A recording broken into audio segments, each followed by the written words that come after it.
হয়তো আপনি এমন কোনো কোম্পানি এর আগে দেখেননি যেখানে প্রতিদিনের কাজ কেবল কাগজে গোলবৃত্ত আঁকা, আর সেই কাজের জন্য প্রতি মাসে $1000 বেতন। একদিন 3জন লোক ইন্টারভিউ দিতে এলো। ইন্টারভিউয়ার প্রশ্ন করলেন, আগে কি এসেছে, মুরগি না ডিম? প্রথম প্রার্থী আত্মবিশ্বাসের সঙ্গে বলল, ডিম আগে এসেছে, কারণ মুরগি তো ডিম থেকে বের হয়। দ্বিতীয়জন বলল, মুরগি আগে এসেছে, কারণ মুরগি না থাকলে ডিম আসবে কোথা থেকে? কিন্তু ইন্টারভিউয়ার কারো উত্তরে সন্তুষ্ট হলেন না। তারপর এলো তৃতীয় প্রার্থীর পালা। সে একজন মেয়ে, সে কিছুটা বিভ্রান্ত ছিল। ইন্টারভিউয়ের দিকে তাকালো। সে বলল, যখন এই প্রশ্নের কোনো প্রমাণই নেই তখন এ নিয়ে সময় নষ্ট করার মানে কি? এই উত্তর শুনে ইন্টারভিউয়ার চমকে গেলেন এবং সবাই মিলে তাকে সঙ্গে সঙ্গে নির্বাচিত করলেন। পরের দিন মেয়েটিকে অফিসে আসতে বলা হলো, 23 তলার অফিসে। কিন্তু যখন সে লিফটে উঠলো, 23 তলার কোনো বোতামই খুঁজে পেল না। কোম্পানির মালিক জানালেন, তোমাকে সিঁড়ি দিয়ে 23 তলায় উঠতে হবে। মেয়েটি বলল, আমি 22 তলা পর্যন্ত লিফটে যাব, তারপরে একতলা হাঁটবো। কিন্তু মালিক স্পষ্টভাবে না করে দিলেন, আমাদের নিয়ম একেবারে নিচের তলা থেকে হাঁটতে হবে। মেয়েটির সামনে কোনো রাস্তা ছিল না, তাই সে হাঁটা শুরু করলো। তার পরিবার খুব গরিব ছিল,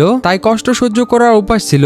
অনেক পরিশ্রমের পর সে কিন্তু 23 তলায় পৌঁছালো। কিন্তু অফিসে ঢুকতে সে চমকে গেল। সেখানে সাদা রঙের একটি ঘূর্ণায়মান গোল রেখা আঁকা ছিল আর খুব অল্প কিছু ডেস্ক। এক সহকর্মী তাকে কাছে ডাকলো, কিন্তু সে প্রথম পা বাড়াতেই অন্য একজন তাকে থামিয়ে দিল। আসলে তাকে ওই সাদা গোল রেখা ধরে হাঁটতে হবে, সেই পথে চলে ডেস্কে পৌঁছাতে হবে। ওটা ছিল তার প্রথম দিন। সে কনফিউজ ছিল, কিন্তু উপায় ছিল না, তাই মানিয়ে নিল। ডেস্কে বসার পর টিম লিডার তাকে 8টি ফাঁকা কাগজ দিল আর বলল, এসব কাগজে পরিষ্কারভাবে গোলবৃত্ত আঁকো। মেয়েটি ভাবলো সে ভুল শুনেছে, কিন্তু না। টিম লিডার আবারও বলল, দিন শেষ হওয়ার আগে সুপারভাইজারকে এগুলো জমা দিতে হবে। সে দুপুর 12টা পর্যন্ত বৃত্ত আঁকাতেই থাকলো। লাঞ্চ টাইমে মেয়েটি টিম লিডারকে জিজ্ঞেস করলো খাওয়ার ব্যবস্থা আছে কিনা, কিন্তু সে কোনো উত্তরই দিল না। তখন দরজা খোলার আওয়াজ হলো। একজন আন্টি ঢুকলেন সেই সাদা লাইন অনুসরণ করে। সবার সামনে কালো নুডলসের বাটি রেখে দিলেন। সবাই তৃপ্তি করে খেলো, কিন্তু মেয়েটির মন খেতে চাইলো না। সে পাশে বসা মেয়েটিকে জিজ্ঞেস করলো, আসল কাজটা কি? সে বলল, এই তো কাজ। সে আবার জিজ্ঞেস করলো, তোমরা লিফট ব্যবহার করো না কেন? সবাই সিঁড়ি দিয়ে যায়। উত্তরে সেই মেয়েটি বলল,